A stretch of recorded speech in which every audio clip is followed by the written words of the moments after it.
살아가면서 승리해야 되고 또 영육간에 우리가 축복을 받아야 됩니다. 그래서 그 비결이 무엇인지를 오늘 우리가 함께 읽은 말씀을 통해서 몇 가지로 같이 좀 시간 되는 대로 이렇게 여러분들과 은혜를 나누기를 원합니다. 하나님께서 여러분들의 마음을 만져주시고 말씀이 던져지고 말씀이 선포될 때 성령님께서 역사해 주셔야 그것이 나에게 영적인 보약이 되고 또 회개할 것은 회개가 되고 처리할 것은 처리가 되고 내가 또 하나님께서 나에게 그 말씀을 통해서 은혜 주실 말씀은 또 내가 받게 되는 것입니다. 하나님의 성령께서 역사해 주시기를 바랍니다. 우리가 잘 알다시피 신명기는 모세의 마지막 유언과도 같은 설교 세 편이라고 말씀을 드렸고 우리는 지금 모세의 세 유언적인 설교 세 덩어리 중에서 두 번째 덩어리 부분에 해당하는 부분을 지금 나누고 있습니다. 그런데 이 17장 말씀은 이스라엘 백성들이 이제는 하나의 부족, 종족을 넘어서 하나님이 그들에게 약속한 젖과 꿀이 흐르는 그 축복의 산지, 그 가나안 땅에 들어가게 되면 그들은 이제 부족을 뛰어넘어 하나의 국가가 형성이 되고 민족이 되는 겁니다. 그러면 그들이 하나의 이제 국가의 형태, 부족을 뛰어넘어서 하나의 국가의 형태가 되고 그들이 민족이 될 때 그들에게 꼭 필요한 어떤 말씀에 대해서 크게 나누면 27장에서는 세 가지를 말씀하고 있어요. 첫 번째는 종교적인 규례에 대해서, 그리고 두 번째는 이제 사법적인, 이 법이 굉장히 중요하지 않습니까? 그 사법적인 규례에 대해서, 그리고 마지막 세 번째는 그 왕의 자격, 왕의 규례에 대한 말씀인데 우리가 읽지는 않았습니다만 이 정치적인 규례에 대해서, 그래서 종교, 그 다음에 또 사법, 그 다음에 정치, 이런 것에 대해서 말씀을 하고 있습니다. 그러니까 국가가 형성이 되다 보니까 정치, 외교, 경제, 국방 이 전반적인 것에 대해서 하나님께서 말씀을 하고 있다는 것입니다. 자, 먼저 여러분 우리가 첫 번째 1절부터 읽은 말씀에 보면은 하나님께서 모세를 통해서 이스라엘은 신정 국가니까 하나님이 왕인, 그러니까 신정 정치 형태를 가진 국가란 말입니다. 그러니까 하나님이 왕이고 하나님이 통치하는 나라다 보니까 먼저 종교적인 규례에 대해서 말씀을 하고 있습니다. 그 종교적인 규례로서 먼저 하나님께서 1절을 통해서 흠이나 악질이 있는 것, 하나님께 흠이 있는 것, 그것을 드리지 말고, 그러니까 가증하다는 겁니다. 그러니까 하나님께 하찮은 것, 병든 것, 저는 것, 악질이 있는 것, 흠이 있는 것 드리지 말라, 이렇게 말씀을 하고 있는 것이죠. 자, 그래서 1절을 한번 보면은 한번 볼까요? 흠이나 악질이 있는 소와 양은 아무것도 내 하나님 여호와께 드리지 말지니 이는 내 하나님 여호와께 가증한 것이 됨이니라. 자, 이렇게 말씀을 하고 있어요. 종교적인 규례에 대해서. 그리고 우리가 두 번째 부분을 읽었습니다만 8절부터 13절에서는 이제 재판을 할 때 8절에 특별히 이제 그런 말이 있죠. 내 성 중에서 서로 피를 흘렸거나 살인 사건이 발생했을 때 혹은 어느 한 사람에게 상처를 주었을 때 그리고 다투었을 때 구타했거나 서로 또 상소 있죠. 고소 사건이 있을 때 내가 판결하기 어려운 일이 생기거든 너는 일어나 내 하나님 여호와께서 택하실 곳으로 올라가서. 자, 그러니까 오늘날은 말하면은 이렇게 지방 법원에서 상소해서 일이 잘 안 되면 이제 하나님이 택하신 곳, 오늘날로 말하면 뭐 대법원, 중앙성소, 그곳에서 하나님이 그 당시에 레위인 재판장으로 하나님이 세운 사람이 있으니까 그 사람에게 판결을 맡기고 그 판결대로 행해야 된다. 근데 만약에 그 판결도 듣지 않으면 반드시 2명, 3명의 증인을 세워서 그 사람을 증인이 먼저 돌로 치고 그 다음에 그 사람을 그래야 사법제도가 서게 되고 나라가 서게 되니까 그 사람을 돌로 쳐 죽여야 된다. 이제 이 말씀, 그러니까 사법적인 규례에 대해서 이제 말씀을 하고 있는 것이 바로 8절부터 13절입니다. 그리고 우리가 읽지 않았습니다만 14절부터 20절까지의 말씀은 이제 왕을 만약에 세우게 될 때 사실 여러분 이스라엘은 하나님이 왕인 나라입니다. 그러니까 신정 정치 형태 국가예요. 근데 그들이 가나안 땅 들어가서 자기들이 하나님을 철저히 신뢰하지 못하고 말씀대로 순종하지 못한 것은 생각하지 않고 그러니까 사람이 참 그런 것 같아요. 그러니까 다른 사람의 어떤 허물이나 다른 사람의 어떤 그 들보는 보면서 티는 보면서 자기의 허물은 보지 못하는 것이 바로 우리 인간의 연약함이 아닌가 싶거든요.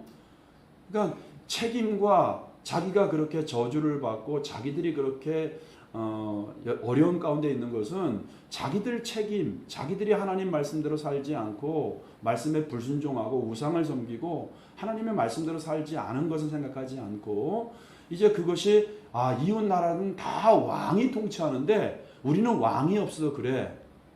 그래서 그들이 이제 왕을 이렇게 세우는 걸 우리가 성경을 통해서 보지 않습니까? 근데 왕을 세우는 것은 하나님이 사실은 뭐예요? 굉장히 진노할 일이었습니다.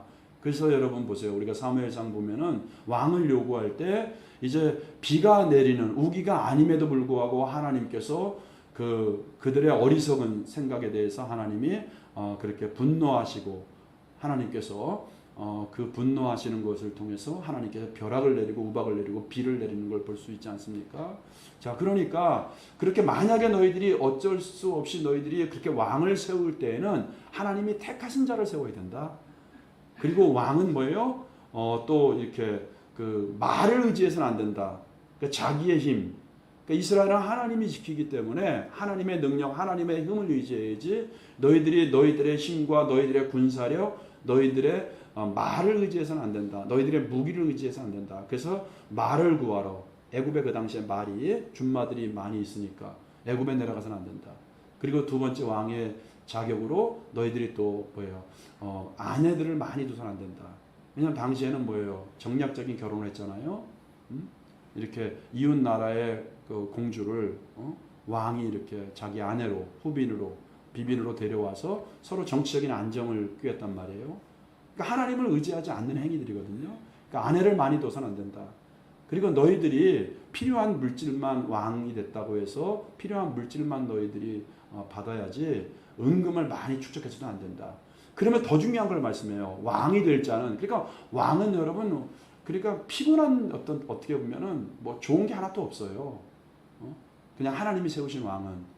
왜냐하면 여러분 성경이 있잖아요. 성경을 율법을 등사하라는 것은 뭐냐면 그대로 베껴 쓰라는 거예요. 필사하라는 거예요.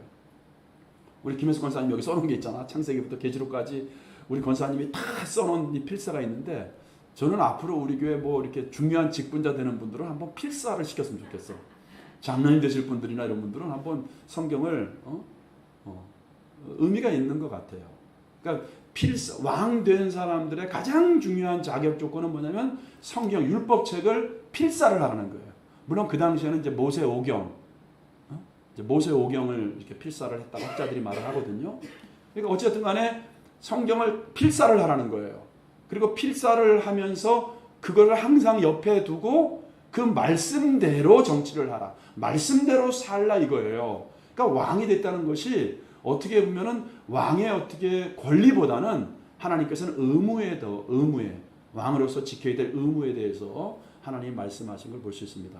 아내를 많이 둬서 네가 쾌락을 쫓아서도 안 되고 물질에 대한 탐욕을 품어서도 안 되고 명예를 추구해서도 안 되고 너의 힘을 의지해서도 안 되고 그냥 말씀을 그대로 필사해서 항상 옆에 두고 말씀대로 행하라는 거니까 왕의 권리보다는 의무가 더 하나님의 의무에 대해서 말씀하는 거예요. 그러니까 여러분 우리 교회 직분자들도 마찬가지입니다. 그러니까 적어도 직분자들은 내가 어떤 성도로서 교인으로서의 내가 권리를 행사하는 것보다는 여러분이 뭐예요? 중직자로서 참 의무, 내가 주님을 위해서 교회를 위해서 해야 될 의무 이런 것들도 우리에게 메시지가 되는 것 같습니다.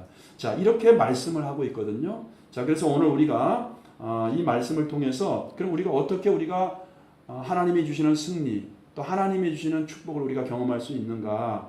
첫 번째 여러분 우리가 첫 번째 파트에서 우리가 하나님께 하나님이 기뻐하는 온전한 제물을 드리면 하나님이 우리를 높여주시고 우리가 승리와 축복을 받을 수 있다는 것입니다. 그래서 1절에서 우리가 읽었습니다만 흠이 있거나 악질이 있는 이런 것들은 드리지 말고 가증한 것이니까 온전한 것 드려라. 하나님이 받으실 만한 기뻐하는 것을 드려라. 자, 여러분 생각해 보세요.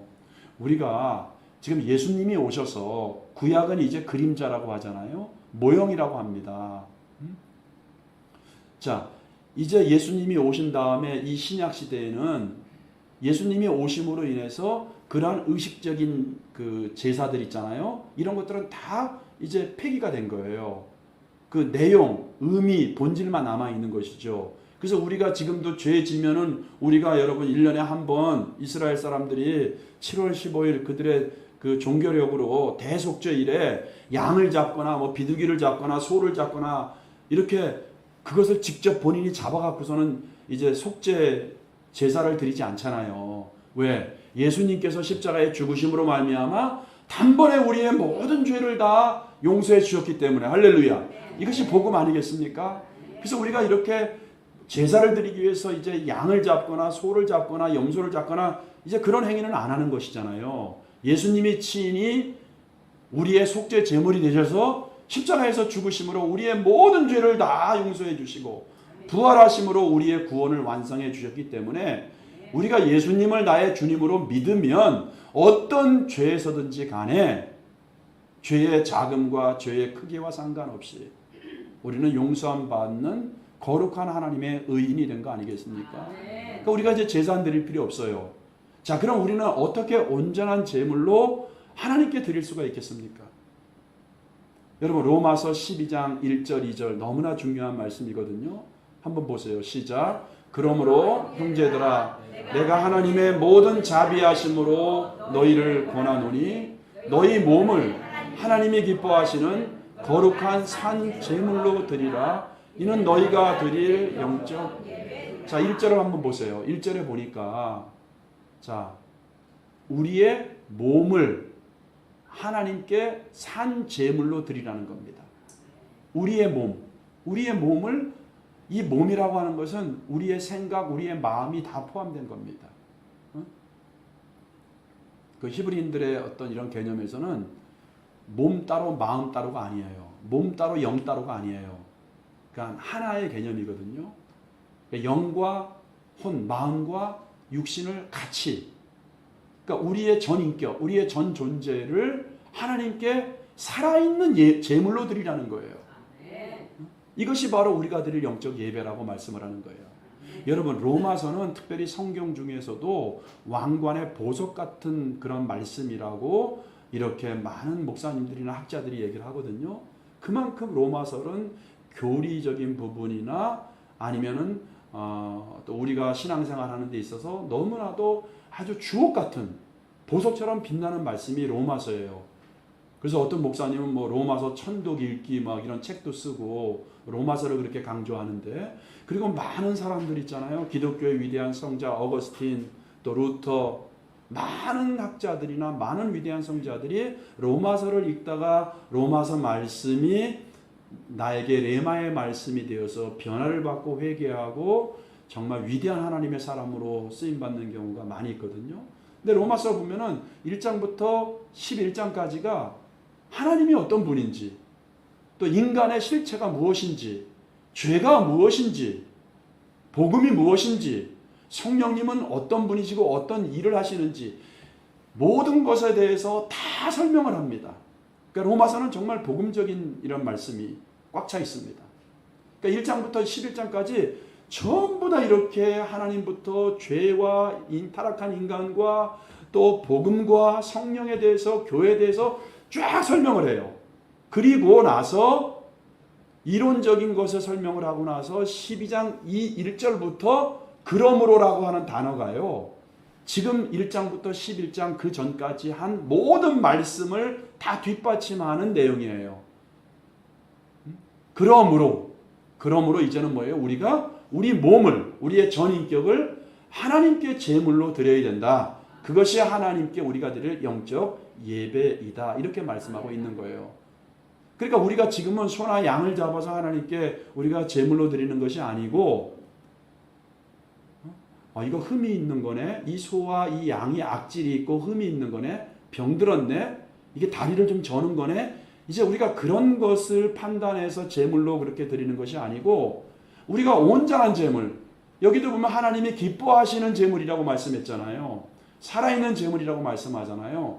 그러면 지금 우리가 드려야 될 영적 예배로서 우리의 전인격, 몸과 마음과 영혼을 우리가 흠이 있거나 악질이 없는 것을 드려야 되는데 그것이 뭔가? 그것이 2절에서 우리에게 보여주고 있는 거예요. 2절을 보세요. 2절을 보니까 너희는 이 세대를 본받지 말고 오직 마음을 새롭게 함으로 변화를 받아 하나님의 선하시고 기뻐하시고 온전하신 뜻이 무엇인지 분별하도록 하라. 여러분, 뜻이라고 하는 것은 여러분들이 의도, 하나님의 의도, 하나님의 목적이라고 번역해도 괜찮습니다. 그러니까 하나님의 뜻, 하나님의 계획, 하나님의 목적 다 같은 말이에요. 그렇게 번역해도 상관이 없어요. 그러면 나를 향한 하나님의 목적을 이루는 사람이 돼야 돼요. 우리는 하나님이 여러분들을 한 사람 한 사람을 택하고 하나님의 자녀 삼아주시고 하나님의 신부 삼아주시고 구원하신 것은 하나님의 특별하신 목적이 있고 계획이 있고 뜻이 있다는 거예요. 그러면 그 뜻이 무엇인지를 우리가 말씀을 통해서 분별하면서 내가 살아가는 것이 바로 하나님이 여러분 한 사람 한 사람을 향한 하나님의 의도요, 하나님의 계획이요, 하나님의 목적이라는 것입니다. 근데 그 전에 먼저 우리는 뭐예요? 이 세상 문화, 이 세상을 본받지 말고가 중요해요. 우리는 여러분 세상에 살면서 세상 사람들과 똑같이 그들의 사고방식대로 사는 사람이 아닙니다. 그 얼마 전에 다니엘 기도에 보니까 어떤 분이 그러시잖아요. 이제는 세상 사람들이 교회를 위해서 성도들을 위해서 중보하고 있대요. 너무 교회 같지 않고 너무 세상 같지 않으니까. 그러니까 우리와 다른 게 없으니까.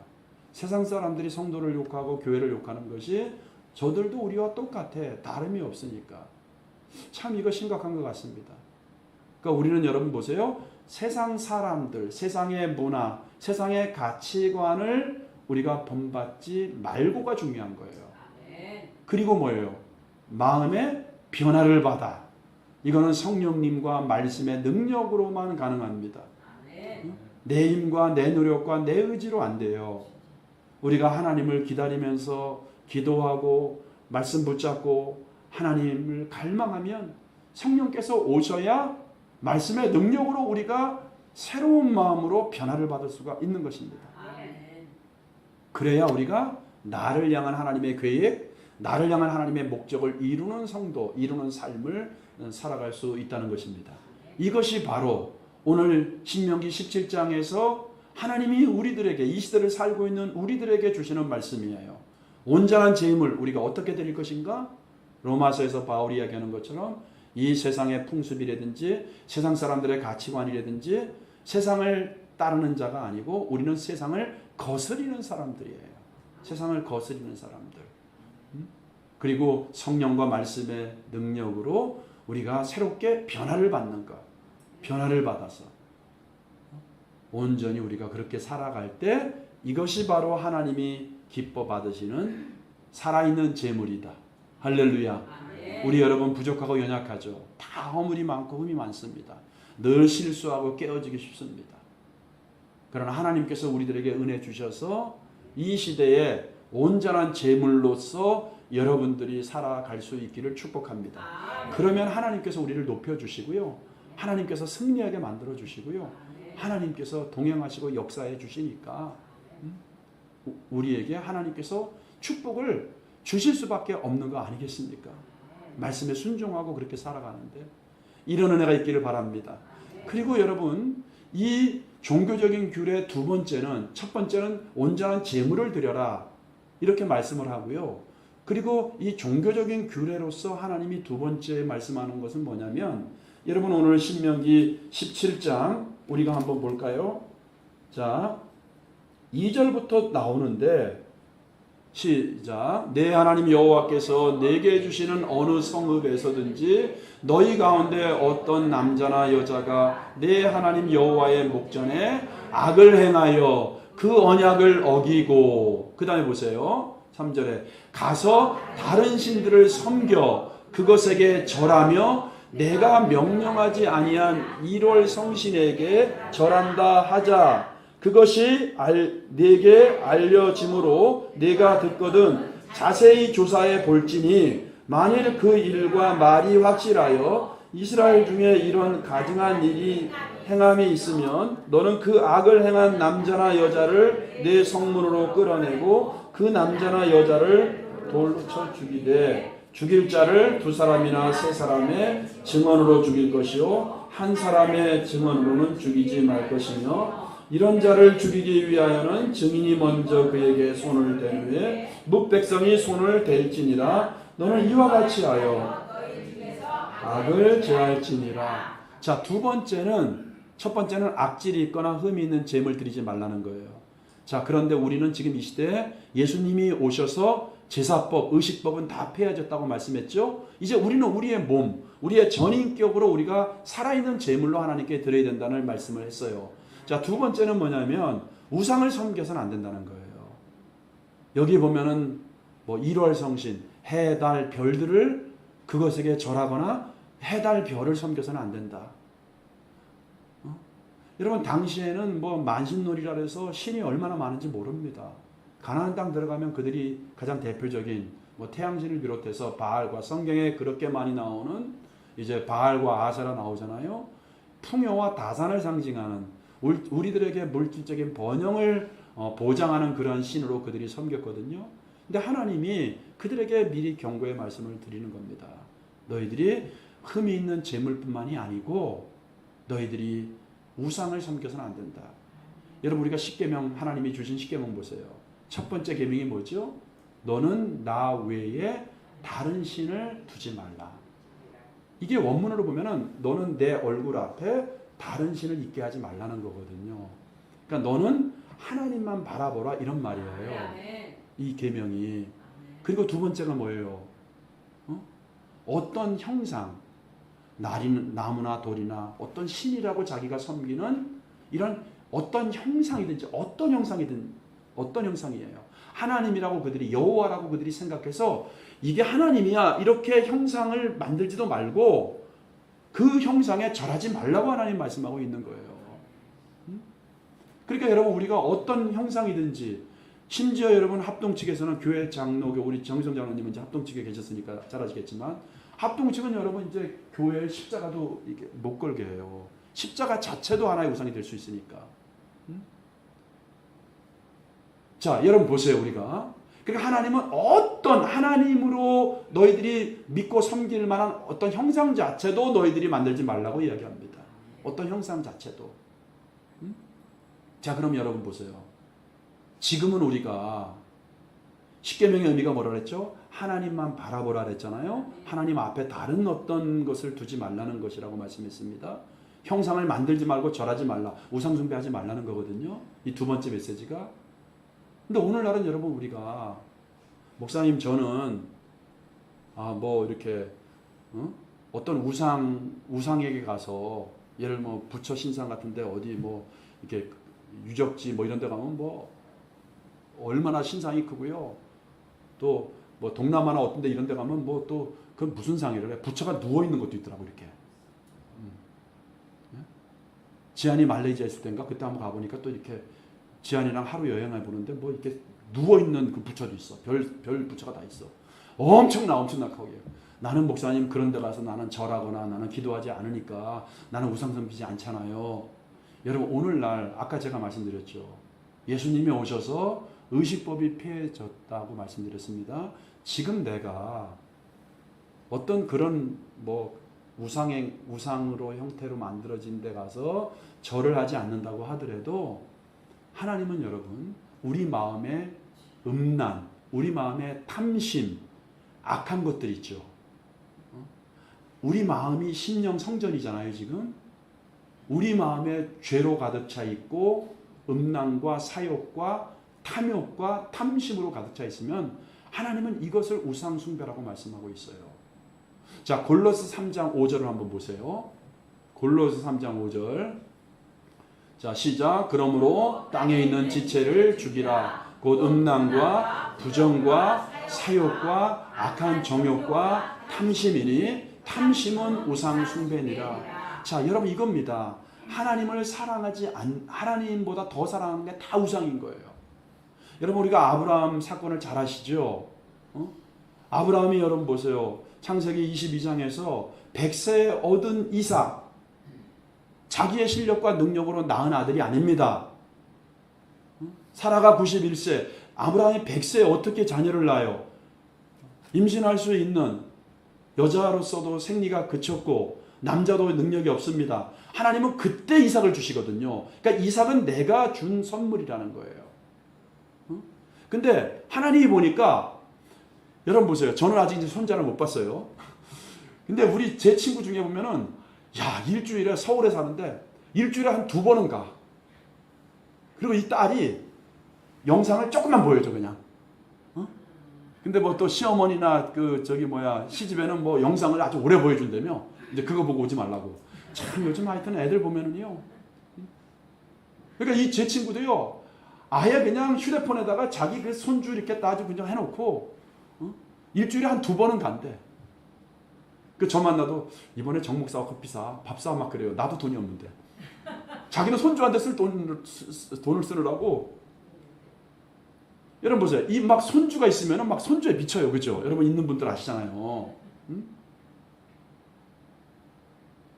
근데 하나님이 이렇게 100세 낳은 아브라함 보니까 어떻겠어요? 하나님은 다 잊어버린 것 같아. 하나님이 주셨는데 그냥 뭐 이삭만 너무 사랑하는 것 같아. 그러니까 하나님이 아브라함의 믿음을 테스트하잖아요. 그래서 하나님이 말도 안 되는 시험을 하셔요.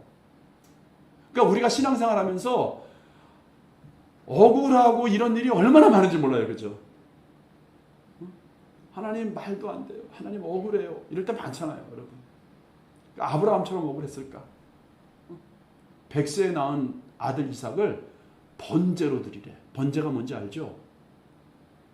목, 사지 다 잘라내고요. 배를 갈라서 창자를 다 끄집어내서 그걸 다 씻어서 불태워서 버리는 거예요. 하나님께 드리는 거예요. 근데 아브라함은 버렸어요. 주저하지 않고 아침 일찍 일어나서 또 3일 길을 가야 돼. 그 모리아산. 그것이 나중에 그 다윗 타작마당이 되고 그것이 나중에 솔로몬이 지은 예루살렘 성전터가 되고 예수님이 십자가 지신 골고다 언덕이 되잖아요. 나중에. 근데 아리오나 그 타작마당 모리아산에 가서 제물로 드리래. 3일 동안 얼마나 많은 갈등이 있었을까. 그리고 또 이삭이 나중에 그러네. 아버지 보니까 번제할 나무도 있고 칼도 있는데 제물이 없어요. 얼마나 기가 막히겠어요. 야, 네가 제물이야. 이렇게 말할 수도 없고, 그죠? 근데 아브라함 믿음 보세요. 참, 그러니까 성령께서 아브라함 안에서 그 말씀을 하게 하신 것 같아요. 하나님께서 친히 준비해 주실 거야. 그래서 칼을 뽑아서 결국은 보세요. 그러니까 저는 이 성경을 보면서 나중에 이제 우리가 수요일 날 이 창세기 공부를 하거든요. 그때 아브라함 100세가 넘은 힘이 없는 연약한 노인이에요. 아버지는. 그죠? 이삭은 청년이거든요.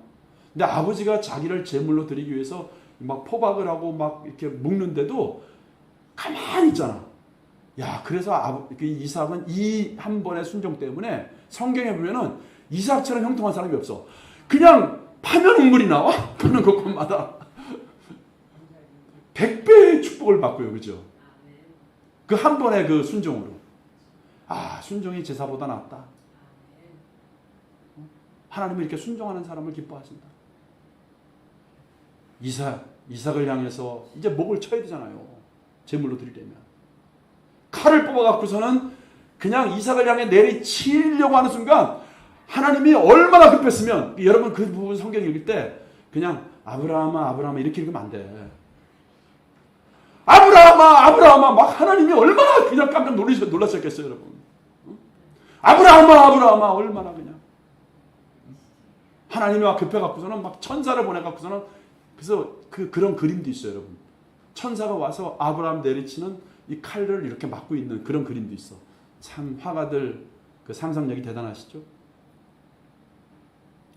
내가 내 아들 독자라도 내게 아끼지 아니하였으니 그 이제야가 중요해. 여러분, 하나님이 우리의 믿음 다 달아볼 때가 있어. 이제야가 다 있어. 이제야. 우리 옆 사람에게 이제야가 다 있습니다. 하나님의 테스트가 다 있는 거야. 내가 이제야 내가 나를 사랑하는 줄, 경외하는 줄 내가 알았노라. 근데 이 테스트를 하나님이 아브라함 인생 초기에 이 시험을 줘요? 안 줘요. 아브라함이 이 시험을 이길 수 있는 믿음의 근력이 생기니까 이런 시험 테스트를 하는 거예요. 여러분 보세요. 하나님은 이렇게 우상을 섬기는 걸 싫어한다고요. 하나님 이런 테스트를 한다고요.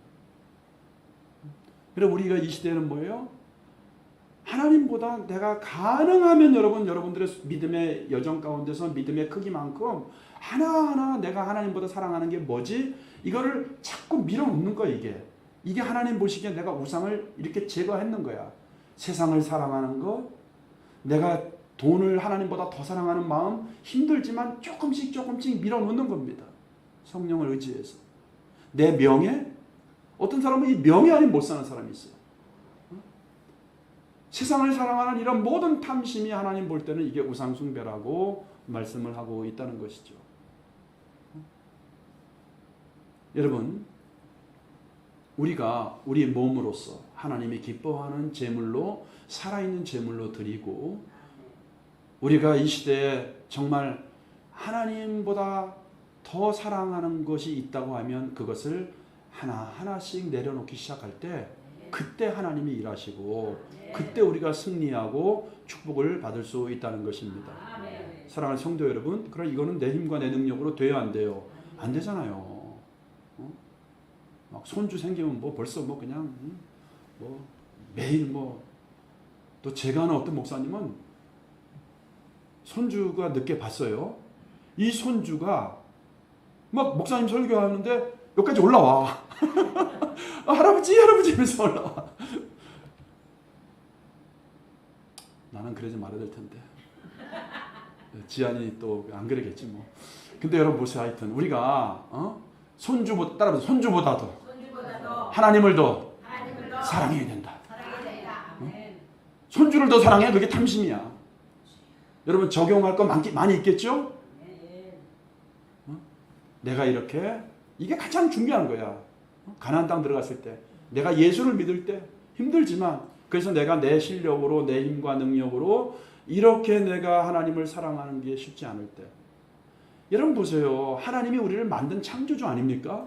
하나님이 우리를 특별히 보물로, 보화로, 신부로 구원한 자 아닙니까? 그러니까 예수님의 신부라고 말씀해요, 우리 성경은. 근데 여러분, 하나님 볼 때 얼마나 기가 막히겠어요. 다른 데 가서 저게 내 서방이네? 저게 내 신랑이네? 저게 진짜 창조주 신이네? 하나님이 부하가 나겠어요? 안 나겠어요?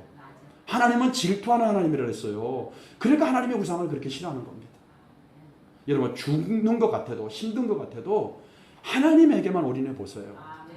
반드시 길이 열리게 될 것이고요. 승리하게 될 것이고 역사가 일어나게 될 것입니다. 여러분, 지금 다니엘 기도의 간증자로 다 우리들에게 도전 주는 사람들이 어떤 사람들이에요?